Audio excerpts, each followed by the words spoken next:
Striker muda paling ditakuti di Eropa milik timnas Indonesia Jens Raven akhirnya dapat panggilan timnas senior.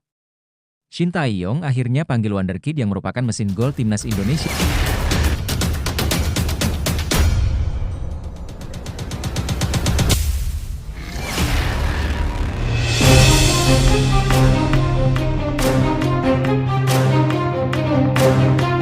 Striker muda paling ditakuti di Eropa milik timnas Indonesia Jens Raven akhirnya dapat panggilan timnas senior.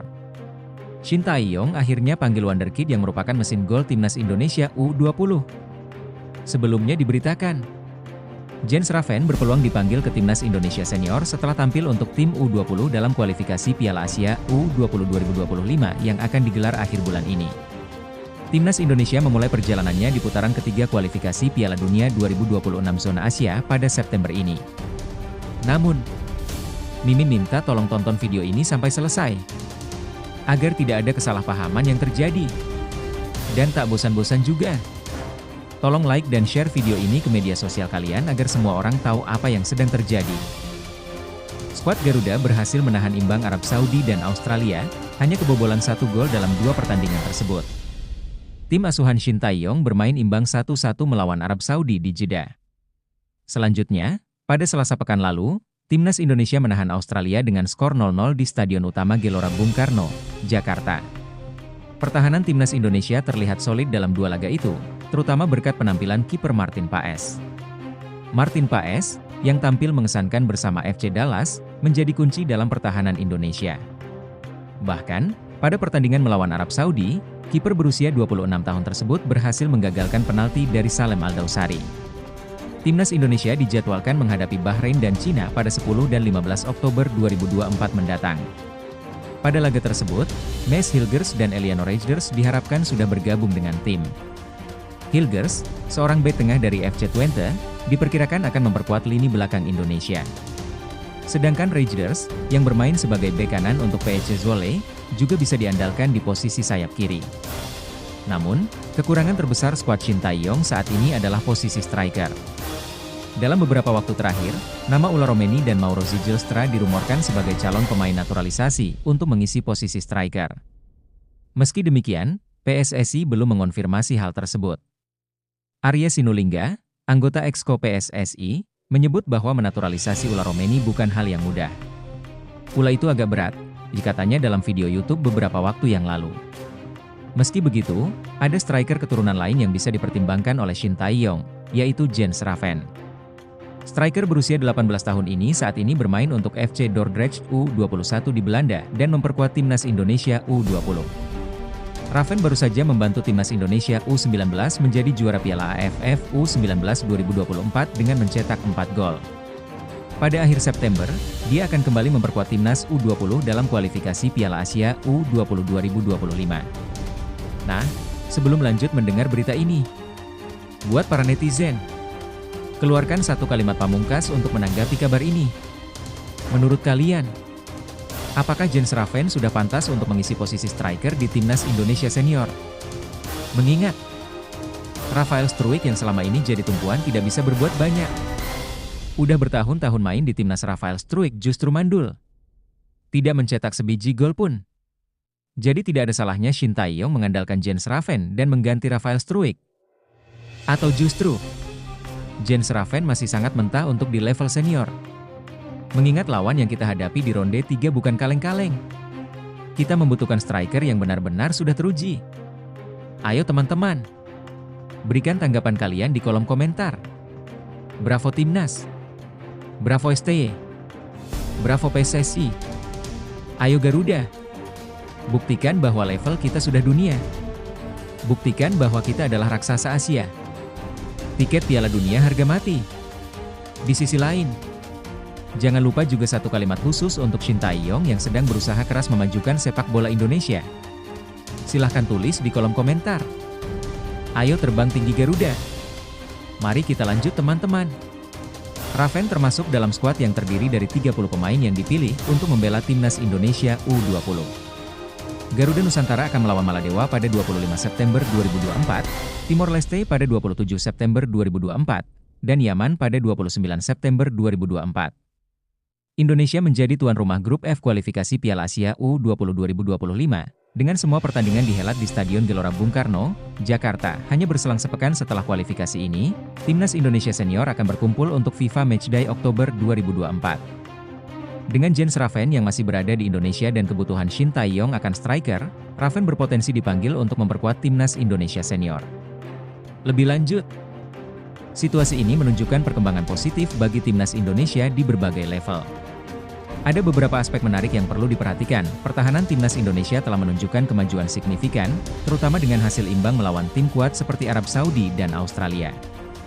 Hal ini menandakan bahwa di bawah kepemimpinan Shin Tae-yong, tim telah memiliki fondasi pertahanan yang solid. Kehadiran Martin Paes sebagai kiper memberikan ketenangan di lini belakang, dan potensi bergabungnya pemain seperti Mesilgers bisa memperkuat pertahanan lebih lanjut. Meski pertahanan sudah cukup solid, kekurangan di lini serang masih menjadi tantangan. Isu striker belum terselesaikan, dengan rencana naturalisasi pemain seperti Ula Romeni dan Mauro Zilstra yang belum jelas. Namun, nama Jens Raven muncul sebagai opsi potensial. Raven, yang telah menunjukkan performa gemilang di tim U20 dan U19, bisa menjadi solusi bagi kekurangan ini. Kesempatan Raven untuk dipanggil ke tim senior juga menjadi peluang yang menarik, terutama dengan kemampuannya yang telah terbukti di level usia muda. Secara keseluruhan, situasi ini memberikan harapan untuk masa depan Timnas Indonesia. Penguatan di beberapa lini, terutama dengan kombinasi pemain muda berbakat seperti Jens Raven dan pemain naturalisasi, dapat membantu tim menjadi lebih kompetitif di tingkat internasional. Tantangan bagi Shin Tae-yong adalah memanfaatkan potensi ini dengan baik dan memastikan ada keseimbangan antara pertahanan yang kuat dan serangan yang efektif. Belum banyak yang tahu. FIFA anulir gol bersejarah Ragnar Oratmangun ke gawang Arab Saudi, begini keputusan resminya. Mari kita bahas teman-teman. Nah, seperti biasa teman-teman. Sebelum lanjut mendengar berita kedua ini, buat para netizen, keluarkan satu kalimat pamungkas untuk menanggapi kabar ini. Silahkan tulis di kolom komentar. Mari kita lanjut teman-teman. FIFA secara resmi membatalkan gol Ragnar Oratmangun saat pertandingan melawan Arab Saudi dalam laga pembuka grup C kualifikasi Piala Dunia 2026 zona Asia. Pengumuman ini disampaikan melalui situs resmi FIFA pada Kamis, 19 September 2024. Gol yang dianulir ini adalah satu-satunya gol Indonesia dalam pertandingan tersebut. Peristiwa ini terjadi pada laga pertama grup C putaran ketiga kualifikasi Piala Dunia 2026 di Stadion King Abdullah, Jeddah, Jumat, 6 September 2024. Ragnar mencetak gol melalui tendangan keras dari dalam kotak penalti pada menit ke-19, bola sempat mengenai Sandy Walsh sebelum masuk ke gawang Arab Saudi. Awalnya, perangkat pertandingan menetapkan gol tersebut sebagai milik Ragnar, bahkan FIFA sempat mengesahkan gol itu atas nama Ragnar. Namun, setelah klarifikasi resmi, FIFA menetapkan bahwa gol tersebut dicetak oleh Sandy Walsh. Sandy sendiri yakin bahwa gol itu memang miliknya. Jika Anda melihat di situs FIFA.com atau AFC, Anda akan menemukan nama saya di sana, kata Sandy Walsh, dikutip dari YouTube. Jadi, maaf ya Ragnar, tapi gol itu milik saya. Tambahnya, gol ini memiliki nilai historis karena menjadi gol pertama Indonesia di putaran ketiga kualifikasi. Ini juga merupakan gol kedua Sandy untuk tim nasional Indonesia. Sebelumnya, pemain belakang KV Mechelen itu mencetak gol pertamanya saat melawan Jepang di Piala Asia 2023. Sandy merasa bangga bisa memberikan kontribusi bagi tim Garuda. Secara pribadi, tentu saja ini merupakan pencapaian besar, bermain 2 kali sebagai starter. Sebuah kehormatan dan privilese, apalagi mengingat betapa pentingnya laga-laga ini. Saya senang bisa mendapatkan banyak menit bermain untuk membuktikan kemampuan saya di depan pelatih dan membantu tim. Secara keseluruhan, performa tim sangat baik dalam 2 pertandingan ini. Saya juga senang dengan clean sheet dan solidnya pertahanan kita, terutama ketika kami bisa menjaga gawang tetap bersih melawan tim-tim raksasa Asia. Ditambah lagi, gol pribadi melawan Arab Saudi membuat laga-laga di FIFA Matchday ini terasa luar biasa, ujar Sandy Walsh. Gol yang tercipta dalam laga tandang melawan Arab Saudi ini sangat berarti bagi Indonesia. Masih ada 8 pertandingan tersisa yang akan dilakoni oleh tim asuhan Shin Tae-yong. Selanjutnya, Indonesia akan menghadapi Bahrain dan Cina pada Oktober 2024. Lebih lanjut, situasi pembatalan gol Ragnar Oratmangun oleh FIFA ini menunjukkan pentingnya kejelasan dan teknologi dalam sepak bola modern. Meskipun Ragnar awalnya diakui sebagai pencetak gol, FIFA melakukan klarifikasi setelah peninjauan lebih lanjut dan menetapkan gol tersebut sebagai milik Sandy Walsh.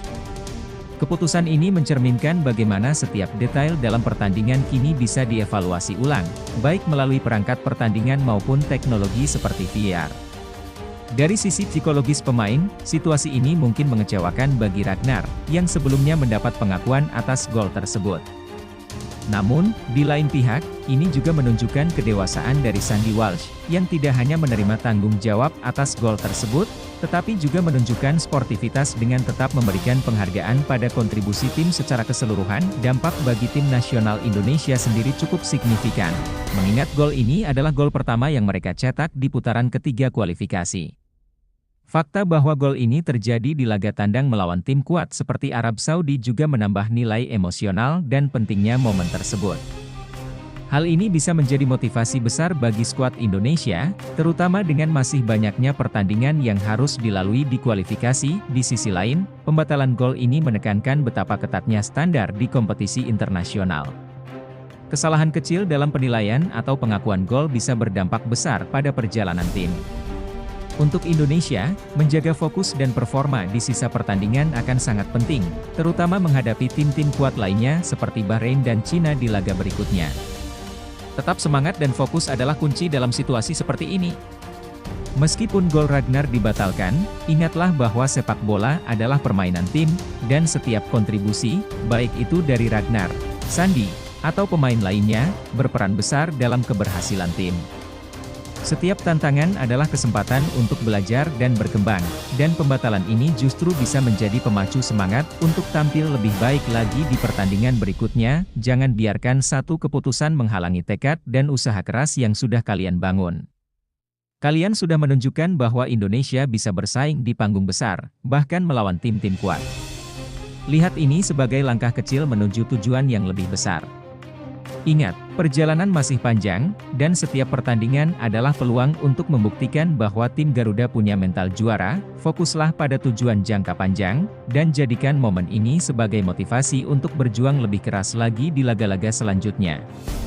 Teruslah bekerja sama, saling mendukung, dan yakinlah bahwa dengan semangat dan disiplin, impian untuk tampil di Piala Dunia akan semakin dekat. Semua terkejut.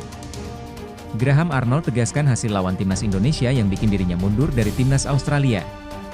Nah, seperti biasa teman-teman, sebelum lanjut mendengar berita ketiga ini, buat para netizen, keluarkan satu kalimat pamungkas untuk menanggapi kabar ini. Silahkan tulis di kolom komentar. Mari kita lanjut teman-teman. Pelatih timnas Australia, Graham Arnold, menyatakan bahwa hasil imbang 0-0 melawan timnas Indonesia menjadi salah satu alasan ia memutuskan untuk mundur dari jabatannya sebagai pelatih Socceroos, julukan timnas Australia. Arnold, yang sebenarnya masih memiliki kontrak hingga 30 Juni 2026, mengatakan bahwa pengunduran diri ini adalah keputusan terbaik bagi dirinya dan juga bagi tim. Setelah pertandingan melawan Indonesia, saya mengatakan bahwa saya akan membuat keputusan.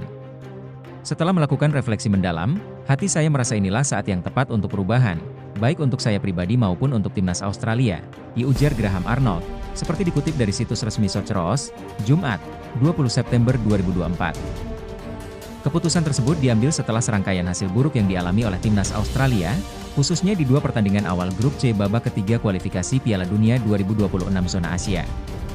Di atas kertas, Australia diprediksi akan meraih 6 poin penuh. Namun kenyataannya mereka hanya mampu mengantongi 1 poin. Setelah kalah 0-1 dari Bahrain di kandang sendiri, Australia kembali gagal meraih kemenangan saat ditahan imbang 0-0 oleh timnas Indonesia di Stadion Utama Gelora Bung Karno, SUGBK. Hasil ini tentu saja memperburuk posisi Australia yang sangat berambisi lolos ke Piala Dunia 2026. Dari dua pertandingan tersebut, Australia hanya mampu berada di peringkat 5 dengan raihan 1 poin. Mereka tertinggal 3 poin dari Arab Saudi yang berada di posisi kedua, yang merupakan batas akhir tim yang lolos otomatis ke Piala Dunia 2026. Saya ingin mengucapkan terima kasih yang sebesar-besarnya kepada semua pihak, terutama keluarga besar Federasi Sepak Bola Australia yang telah mendukung saya selama 6 tahun perjalanan ini bersama timnas Australia, dilanjut pelatih berusia 61 tahun ini. Graham Arnold mulai menjabat sebagai pelatih timnas Australia sejak pertengahan 2018. Selama masa kepemimpinannya, Australia berhasil mencapai sejumlah prestasi, seperti 2 kali lolos ke perempat final Piala Asia, 2019 dan 2023, serta mencapai babak 16 besar Piala Dunia 2022 kini, Federasi Sepak Bola Australia harus segera mencari pelatih baru. Pasalnya, pada 10 dan 15 Oktober 2024 mendatang, Australia akan menghadapi pertandingan penting pada matchday ketiga dan keempat Grup C kualifikasi Piala Dunia 2026 zona Asia. Berdasarkan jadwal, timnas Australia akan menjamu Cina pada 10 Oktober 2024, sebelum bertandang ke Jepang 5 hari kemudian. Hasil dari pertandingan tersebut sangat dinantikan karena akan menentukan nasib Australia di kualifikasi ini. Lebih lanjut, situasi yang dihadapi timnas Australia dan Graham Arnold saat ini cukup kompleks. Hasil imbang melawan timnas Indonesia dan kekalahan dari Bahrain menunjukkan adanya masalah yang lebih dalam performa tim. Australia, yang memiliki reputasi kuat di Asia, tentu memiliki ekspektasi tinggi untuk lolos ke Piala Dunia 2026, dan kegagalan meraih poin maksimal di 2 laga awal Grup C menempatkan mereka dalam posisi yang sulit. Keputusan Graham Arnold untuk mundur mungkin bukan semata-mata karena hasil buruk ini, tetapi juga didorong oleh kesadaran bahwa perubahan bisa membawa energi baru bagi tim. Setelah memimpin selama 6 tahun, pencapaian Arnold sebenarnya cukup signifikan, seperti membawa Australia lolos ke 16 besar Piala Dunia 2022 dan perempat final Piala Asia 2 kali. Namun, mungkin ada perasaan bahwa metode atau pendekatannya sudah mencapai batas efektivitasnya. Federasi Sepak Bola Australia kini dihadapkan pada tantangan besar. Mereka harus menemukan pelatih baru yang mampu memperbaiki performa tim dengan cepat, mengingat jadwal pertandingan yang ketat di bulan Oktober. Kegagalan mencari pelatih yang tepat bisa membuat peluang Australia lolos ke Piala Dunia 2026 semakin sulit. Secara keseluruhan, situasi ini mencerminkan momen kritis bagi timnas Australia. Dibutuhkan keputusan strategis yang cepat dan tepat untuk mengubah arah perjalanan tim di kualifikasi Piala Dunia, serta memulihkan kepercayaan diri para pemain. Dalam situasi sulit seperti yang dihadapi timnas Australia, justru inilah saat yang tepat untuk bangkit dan menunjukkan kekuatan sejati. Terkadang, hasil yang mengecewakan bukanlah akhir, melainkan awal dari perubahan yang lebih baik. Keberhasilan seringkali lahir dari kegagalan dan tantangan, karena disitulah kita diuji dan belajar. Setiap langkah mundur adalah kesempatan untuk merefleksikan apa yang bisa diperbaiki.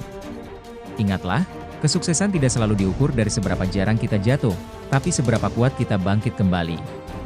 Tim besar bukanlah tim yang tak pernah kalah, tapi tim yang selalu punya kemampuan untuk bangkit setelah terjatuh. Bagi para pemain dan seluruh pendukung, percayalah bahwa peluang masih ada. Dengan tekad, kerja keras, dan strategi yang tepat, tim bisa kembali meraih kemenangan. Jangan biarkan 1 atau 2 hasil buruk menentukan akhir dari perjalanan. Fokus pada tujuan besar, yaitu membawa Australia kembali ke puncak dan melangkah ke Piala Dunia 2026. Setiap tantangan adalah batu loncatan menuju sukses yang lebih besar.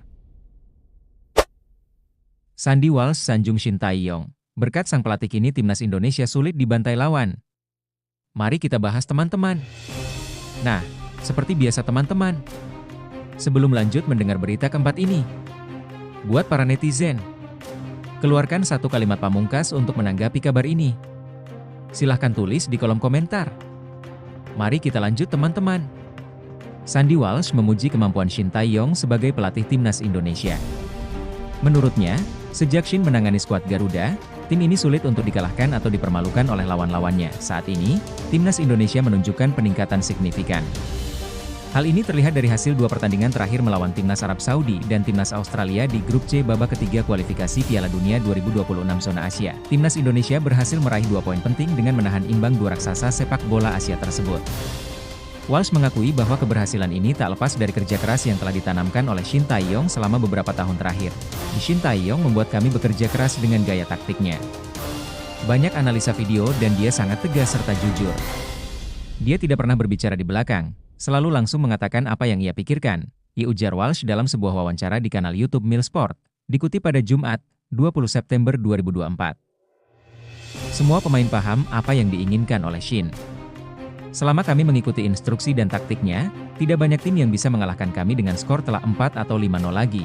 Dilanjut pemain berusia 29 tahun tersebut. Jika melihat catatan pertandingan, timnas Indonesia terakhir kali mengalami kekalahan telak 0-4 saat menghadapi timnas Australia di babak 16 besar Piala Asia 2023. Sejak itu, performa skuad Garuda terus membaik, dengan kekalahan terakhir terjadi saat melawan timnas Irak dengan skor 0-2. Jika kami sekarang solid, kami sudah berada di jalur yang baik dan harus terus mempertahankan ini. Meski baru 2 pertandingan, kami harus tetap bekerja keras, jelas Walsh. Pemain Cafe Mechelen itu juga menyebutkan bahwa para pemain lain yang masuk ke dalam tim juga harus mengikuti sistem yang ada. Ia yakin bahwa sistem permainan yang diterapkan saat ini sudah sangat baik. Secara keseluruhan, Walsh menilai pertahanan timnas Indonesia saat ini sangat solid. Namun, ia juga mengingatkan bahwa tim masih perlu memperbaiki lini serang, yang menjadi salah satu pekerjaan rumah utama. Kami harus bekerja lebih keras untuk memperkuat lini serang agar bisa menyelesaikan pertandingan. Jika tidak berhati-hati dan tidak mencetak gol, terkadang 1 gol saja cukup untuk memenangkan pertandingan, ditutupnya. Lebih lanjut, situasi yang dialami timnas Indonesia di bawah pelatih Shin Tae-yong menunjukkan perkembangan yang signifikan.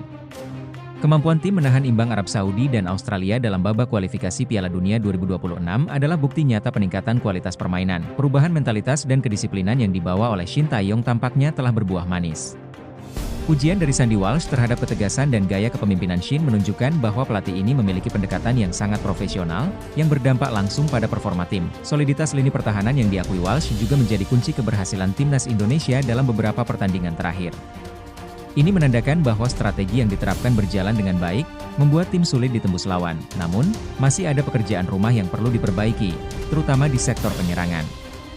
Walsh menekankan pentingnya meningkatkan kemampuan serangan untuk bisa menyelesaikan pertandingan dengan baik. Ini menjadi hal penting, karena walaupun pertahanan solid, tanpa serangan yang efektif, tim akan kesulitan meraih kemenangan. Secara keseluruhan, situasi ini mencerminkan bahwa timnas Indonesia berada di jalur yang tepat, namun konsistensi dan pengembangan lini serang harus tetap menjadi fokus ke depan. Perjalanan timnas Indonesia di bawah kepemimpinan Shin Tae-yong adalah bukti nyata bahwa dengan kerja keras, dedikasi, dan semangat pantang menyerah, perubahan besar bisa terjadi. Meskipun tantangan selalu ada, jangan pernah meragukan kemampuan kalian untuk berkembang. Setiap langkah kecil menuju perbaikan adalah kemenangan tersendiri. Jangan berhenti di sini. Kalian telah menunjukkan bahwa kalian bisa bersaing dengan tim-tim besar. Terus tingkatkan fokus, berikan yang terbaik di setiap latihan dan pertandingan. Percayalah, potensi besar sedang menunggu untuk diwujudkan. Kalian adalah kebanggaan bangsa. Dengan semangat juang dan mentalitas kuat, tak ada yang tak mungkin. Terus berjuang, terus berlari, karena kemenangan besar sedang menanti di depan. Alasan Nova Arianto senang meski timnas U17 Indonesia tumbang dari Swiss. Mari kita bahas teman-teman. Nah, seperti biasa teman-teman, sebelum lanjut mendengar berita kelima ini, buat para netizen, keluarkan satu kalimat pamungkas untuk menanggapi kabar ini. Silahkan tulis di kolom komentar. Mari kita lanjut teman-teman. Timnas U17 Indonesia mengalami kekalahan dari Swiss dalam ajang Pinatar Super Cup U16 2024. Pertandingan yang berlangsung pada Rabu 18 September ini berakhir dengan skor 0-2 untuk keunggulan Swiss. Setelah laga ini, Timnas U17 Indonesia akan melawan Kepulauan Faroe dalam pertandingan perebutan posisi ketiga di Spanyol. Turnamen ini menjadi bagian dari persiapan sebelum mereka bertarung di kualifikasi Piala Asia U17 2025 yang akan berlangsung dari 19 hingga 27 Oktober mendatang. Asisten pelatih Timnas U17 Indonesia, Nova Arianto, mengakui bahwa Swiss memiliki keunggulan dibandingkan timnya, terutama dalam hal postur tubuh dan level permainan. Meski demikian, mental Garuda Asia dinilai cukup kuat dan mereka terus berusaha memberikan perlawanan maksimal. Meski lawan secara postur dan level berada di atas kita, saya melihat daya juang pemain sangat baik. Ini bisa menjadi bekal untuk persiapan menuju kualifikasi Piala Asia U17 di Kuwait nanti, ya ujar Nova Arianto, dikutip dari laman Kita Garuda. Nova juga menekankan pentingnya uji coba melawan tim dengan level yang lebih tinggi, terutama karena ini memberikan pengalaman berharga bagi para pemain. Kami bersyukur mendapatkan uji coba yang sangat berkualitas, apalagi bermain di luar Indonesia. Ini menjadi pengalaman pertama bagi pemain, jelanjutnya. Meskipun demikian, Nova menilai masih ada banyak aspek permainan yang perlu dievaluasi, terutama masalah konsentrasi yang menjadi kelemahan Garuda Asia. Ia berharap para pemain bisa belajar dari pertandingan ini agar tampil lebih baik di kualifikasi Piala Asia nanti. Banyak catatan yang kami dapatkan, termasuk soal fokus dan kelengahan yang terjadi pada 2 gol lawan dalam uji coba ini. Hal ini yang perlu kami perbaiki sebelum bertanding di Kuwait, tutup Nova. Lebih lanjut, kekalahan Timnas U17 Indonesia dari Swiss di Pinatar Super Cup 2024 menunjukkan adanya perbedaan yang signifikan dalam hal kualitas antara kedua tim, terutama dari segi postur dan level permainan. Swiss, sebagai tim yang sudah terbiasa dengan level kompetisi Eropa, tentu lebih unggul dalam hal fisik dan taktik. Namun, meskipun kalah, hal positif yang bisa diambil adalah daya juang Garuda Asia yang tetap konsisten di lapangan. Uji coba melawan tim dengan level lebih tinggi seperti Swiss sangat penting untuk pengembangan tim. Timnas Indonesia bisa belajar banyak dari pertandingan ini, terutama dalam menghadapi tim dengan postur lebih besar dan permainan yang lebih cepat. Evaluasi yang diutarakan oleh Nova Arianto terkait konsentrasi dan fokus pemain memang menjadi perhatian utama, karena 2 gol yang terjadi dalam pertandingan bisa menjadi pelajaran penting untuk memperbaiki lini pertahanan. Secara keseluruhan, meskipun hasilnya tidak memuaskan, pengalaman berharga seperti ini sangat dibutuhkan untuk membangun mental dan strategi tim. Menghadapi tim yang lebih kuat akan mempersiapkan Indonesia dengan lebih baik jelang kualifikasi Piala Asia U17, di mana lawan-lawan yang dihadapi kemungkinan akan memiliki kualitas yang setara atau bahkan lebih tinggi. Tetap semangat, Garuda Asia! Kekalahan bukan akhir dari segalanya, tapi langkah awal untuk menjadi lebih kuat.